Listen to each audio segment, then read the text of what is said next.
Magandang araw sa inyong lahat mga idol.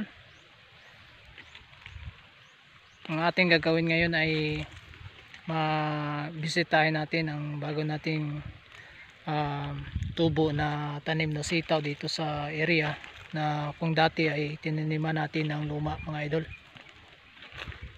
So tingnan natin kung maganda ba ang resulta ng intercropping. Pero bago pa lang ito na tumubo mga idol ay nasa mahigit kalahating buwan na po ang ating sitaw na kasunod sa luma nating sitaw mga idol. Ito yung mga luma nating sitaw. So ang ginawa namin mga idol ay nag-intercropping kami para mabilis yung production, kasi alam nyo naman na kapag isa tayo sa nagtatanim, ang hinahabol natin yung income. So kung aantayin pa natin na mabulok yung dati, no? Kasi nakikita ko din sa ibang mga farmer at ganito din ginawa nila sa mga tanim nila, pero iba yung tinatanim nila mga idol. Hindi katulad sa ating tinatanim na sitaw lamang. Ito po mga idol. Ayan. So makikita mo mga luma na po yung mga sitaw na yan. So sa ilalim po niyan ay na may mga tanim na po na bagong sitaw. Yan po. Yan. So makikita natin. So mas maigi na makita nyo talaga. So papakita natin mga idol. Ayan na po mga idol yung ating sitaw na luma.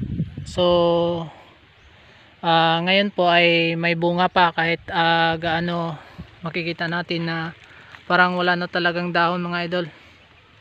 Itong sitaw na to mga idol, it's running 3 months and in half. Ganon na po katanda yung sitaw natin. So ito yung yung binidyo ko dati na na-upload ko na tinamaan ng maraming blight. Yung mga resulta ng mga blight idol yan, kaya nga ay isa sa mga dahilan na hindi namin naagapan, kasi hindi kami nakapagbili agad ng mga gamot nito. So yan po mga idol, makikita natin na kahit wala na pong gaanong maraming dahon, kasi mamamatay na nga yung luma nating una nating sitaw, pero mayroon pa din mga bunga mga idol. Ayan ayan makikita natin yung kaunti lang, pero bukas, kasi magpipitas tayo bukas, ay isasama na natin to sa pitasan, kasi mayroon tayong bago na kabubunga lang din na pwede na din madadala sa pagpitas. Ayun po ang kasunod po mga idol, ay tinaniman natin ng bagong sitaw din, para po na kung sa ganon non-stop po yung production, at non-stop po yung natin income natin. Yun talaga ang mga sekreto mga idol, para hindi tayo, kung maliit yung area natin, kasi wala kaming ibang area na hindi kami nakapaglinis ng ibang area, dito lang. So sayang naman kung nakastop yung mga area na pwede naman taniman ng pahabol. So ang ginawa namin mga idol, yun ay tinaniman namin at sa kabila dito din sa side na to. Yan yan. So medyo gumapang na siya. So medyo mataba na siya mga idol. So bukas ay magpipitas tayo, and after the next day magdiligan namin tong sitaw na to, itong bago na So mayroon pang bunga, mayroon pa makukuha mga idol, kahit gaano kaluma. Bukas ay pwede ito pitasin, pwede pa to.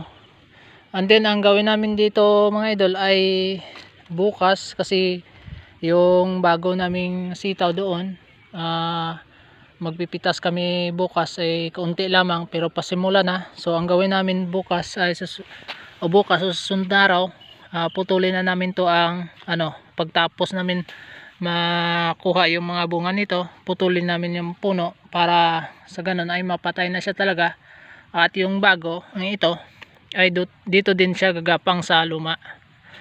Isa sa mga strategy na kung paano ay hindi tayo mahirapan sa paglalagay ng ng gapangan mga idol.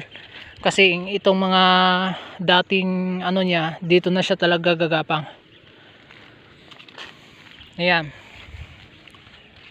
So yung talaga pagtatanim nito mga idol sa sitaw, hindi talaga madali. Medyo pahirapan. Kasi yung sakit nga na tinatawag natin na blight, yun talaga ang umaatake sa ating tanim tulad nitong sitaw. Kapag nagtanim ka ng sitaw, ulit ko na sinasabi to para sa mga nanonood sa atin na isa din sa mahilig mag farm. Kung magtanim ka ng sitaw, kailangan preparado ka sa mga gastusin katulad ng mga gamot para sa prevention sa mga sakit. So ang sitaw, pag mahirap, pag lumala ang sakit, lalo na ang sakit na blight, yun po ang tatama sa ating tanim mga idol, ay napakahirap po. Hindi po basta tatanggal yan kung hindi ka nakabili ng gamot na nararapat sa kanya sakit. So kailangan bago ka magtanim nito, yung malaki yung tanim mo, medyo malaki, medyo malaki pang market talaga. So kailangan mo talagang research muna parte sa tungkol sa kanyang pang spray or kung saan ay pwede kang karoon ng magandang sunod sa kung paano alagaan mga idol yung sitaw.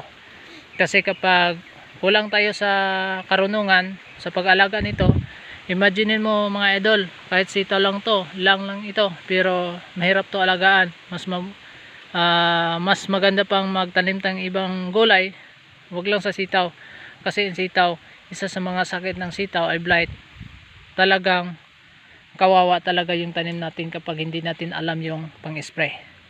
So puntaan natin dito mga idol yung bagong namumunga na pinakita ko sa nakaraang kong video, na sabi ko nagsimula ng pagbunga.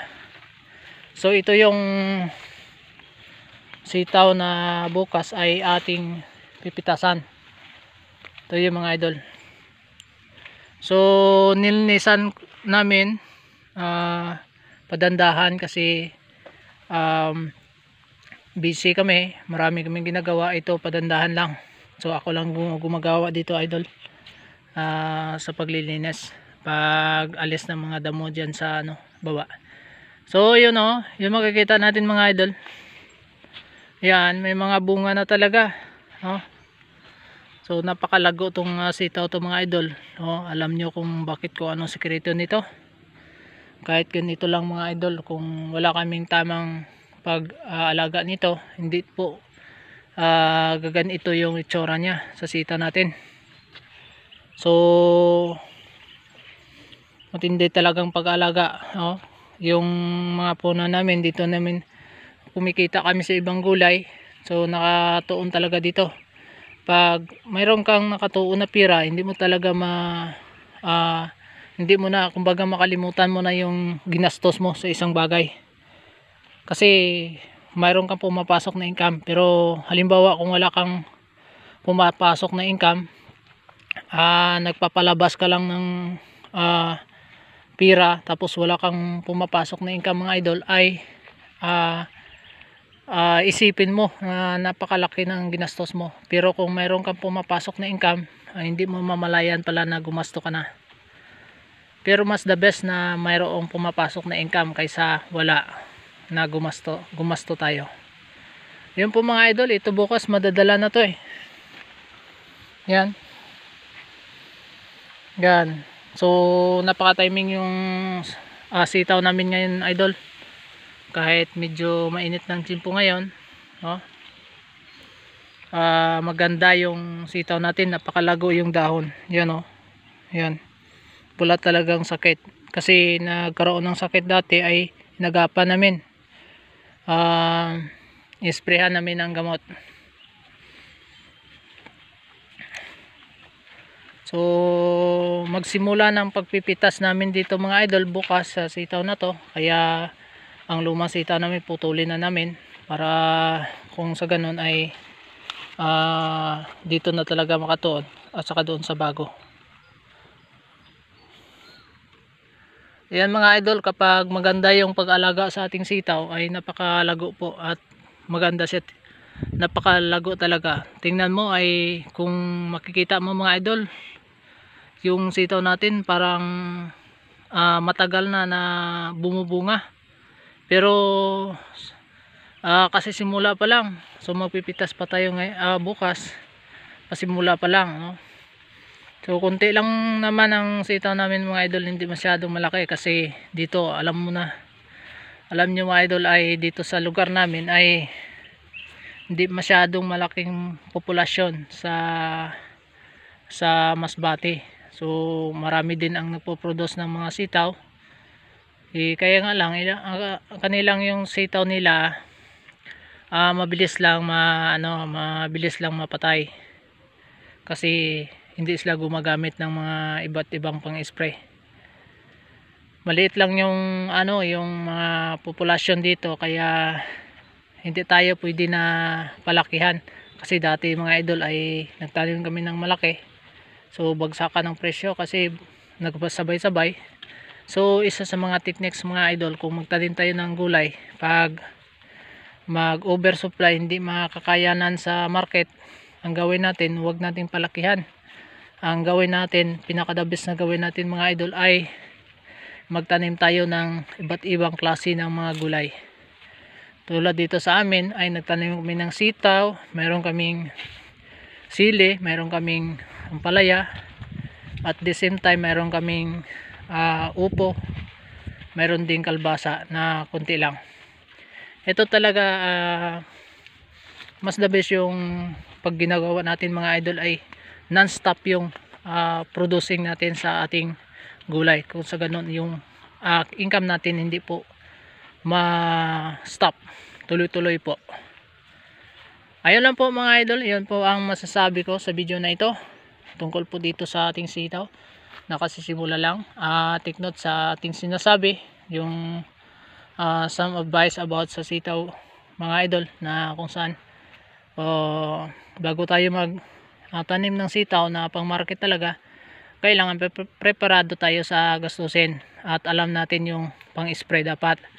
At pangalawa, dapat may pira tayo na panggastos. Wag po simula na alanganin tayo kasi baka mabulyaso tayo sa ating mga plano. Yan lang po mga idol, kahit konting puhunan, basta may puhunan, at kailangan sa pagpaparm mga idol ay determinado ka. At pangatlo ay kailangan mo na yung willingness talaga, no? Gustong gusto mo nga gawin ito. Yun po. So yan lang po mga idol, salamat sa inyong panahon at salamat sa pagsubaybay sa ating channel. Kung bago ka pa lang sa ating channel mga idol ay maaari kang mag-subscribe sa ating channel at pakiclick na din ang notification bell para lagi kayong updated kung mayroon tayong i-upload na bagong video. Salamat po at God bless.